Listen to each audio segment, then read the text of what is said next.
Yes, sir. What's up, good people?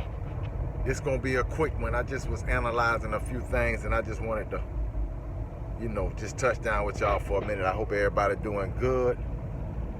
We got the little event going on out there. I come back by and check it out, grab me some food or something. Anyway, I was just thinking about the culture, the culture that I'm from and the culture I'm a part of, the hood, the ghetto, just that whole poverty vibe. That's where I come from. That's where I'm out of. It's of course, I'm sure a lot of y'all come from that same background, and I'm just curious as to why our culture, like why we have to accept the most negative things and grab them and love them. Like we gravitate towards the most negative things. We claim hold to it.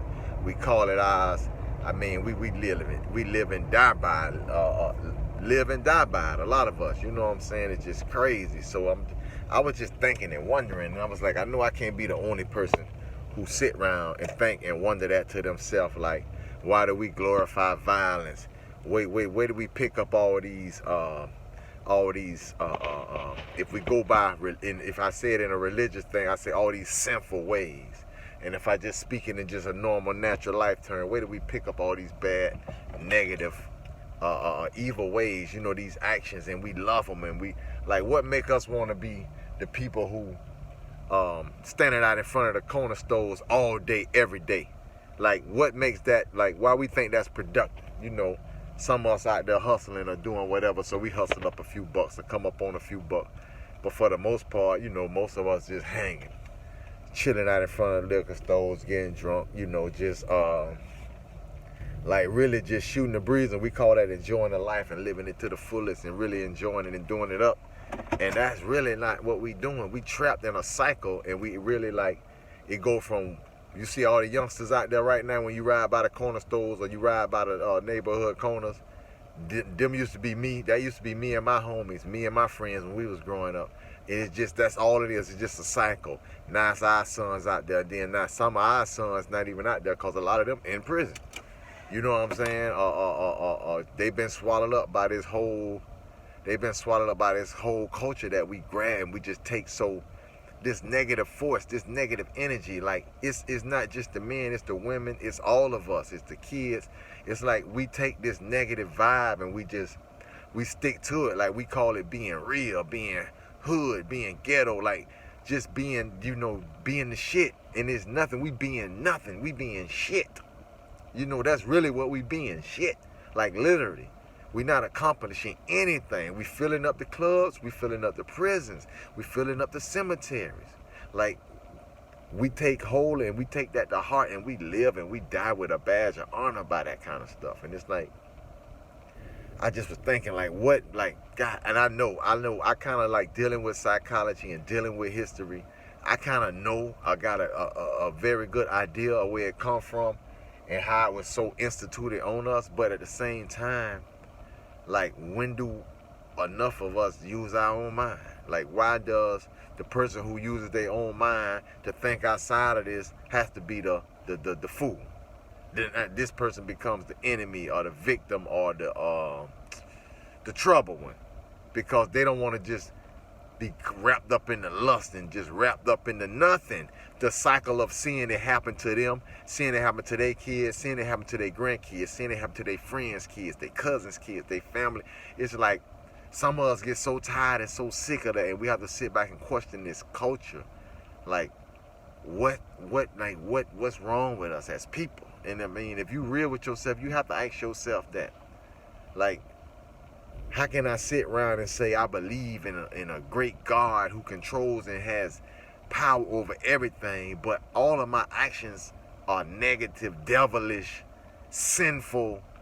Even my thoughts, even my frowns when my face is, I'm speaking now. When I see some of the ladies, and especially the young females walking around, they look good, they dressed up, they got their nails done, and their face is so balled up, their attitude is so mad. They either on the phone arguing with somebody, they in a store arguing with somebody, they always unhappy, they miserable. But to them, since they got a Gucci bag or a Louis bag or a Coach bag, and they got on the sharpest gear and the latest gear, and they look good, they got the long hair, that makes them feel good on the outside. But in the inside, you still see it in their face. You see it in their attitude. You hear it in their attitude. You see it on their posts and social media. It's just like we become an ugly people, man. We become an ugly people. And the dudes, I mean, it's just even worse. You know, it's like dudes have kids and never see them again. Don't even think about the kid. Just like, okay, you in this world, make it, little nigga. You on your own. And take honor and pride in that. And then we have women who know, dang, this man got all these kids, don't never take care of them. But for some reason, she thinking in her mind, he gonna take care of the kid that she had with him. So she lay down and have a kid with him and become another victim. It's just crazy what we've become. I ain't want to hold y'all up long. I was just brainstorming, man, and it's just crazy, man. I'm just so disgusted. I mean, like, cause I come from that, and I'm still in that culture, but I'm not in that culture like that because I'm woke to that culture. It's like, man, we just been vultures, man, just waiting on one of us to get something, then we all jump on them, attack them, or got our hands out, or whatever it is. Or one of us come up and we pull them back down. Like, we have become our worst enemies. You know, it's crazy. And when I speak it and talk this stuff, man, it's just like, some people give me flack for it, and some of these people be people I grew up with, people I knew for over 30, 40 years, and it's like, I don't even have time to even try to combat with them or try to be combative towards them, because they just lost in the sauce, man. And if you choose not to use your own mind, you're going to always be lost in the sauce. The only thing going to make sense to you is nothing, the ghetto.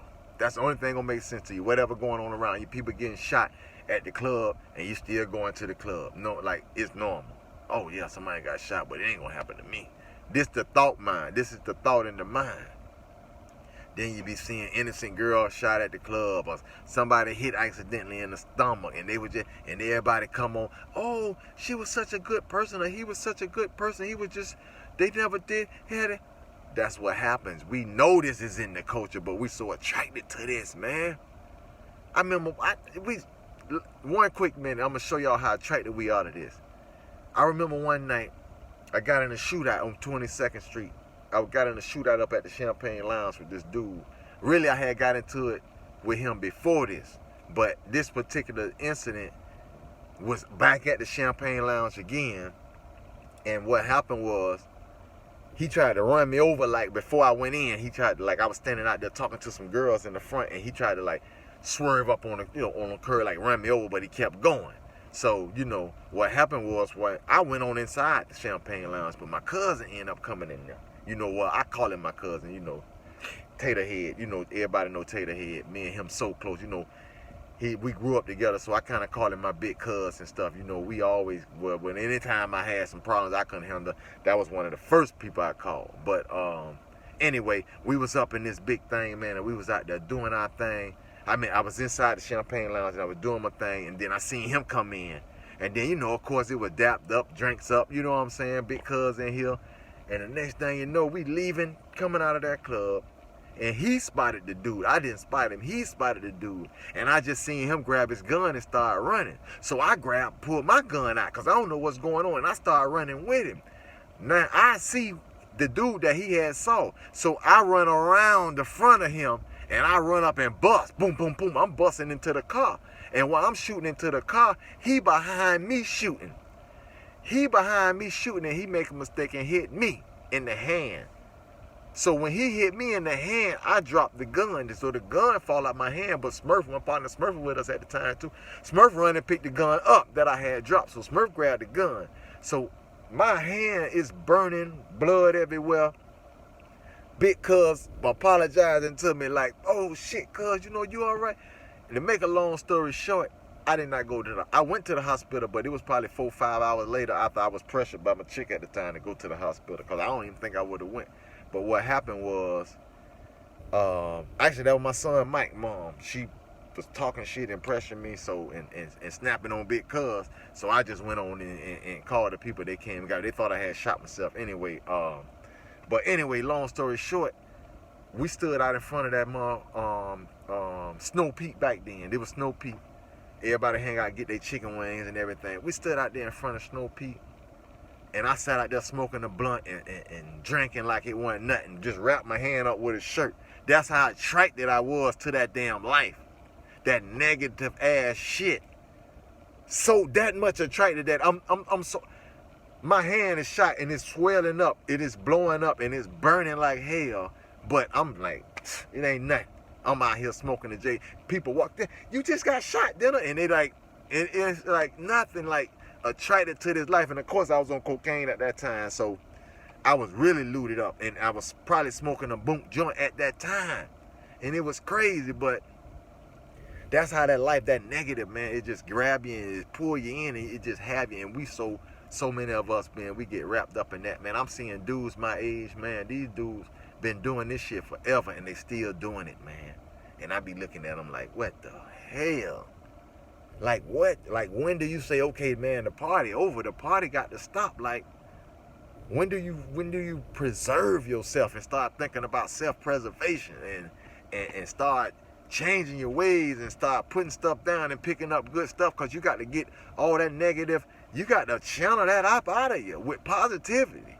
And it's, man, it's like, won't even be interested in it, man. But I took up enough of y'all time, man. Y'all go ahead, man, have a good day. Make sure y'all subscribe to all the social media sites, man. DallyBoy Perry. And while you're at it, make sure to hashtag that DallyBoy the author, man. That's the hashtag. Y'all make it happen. Peace.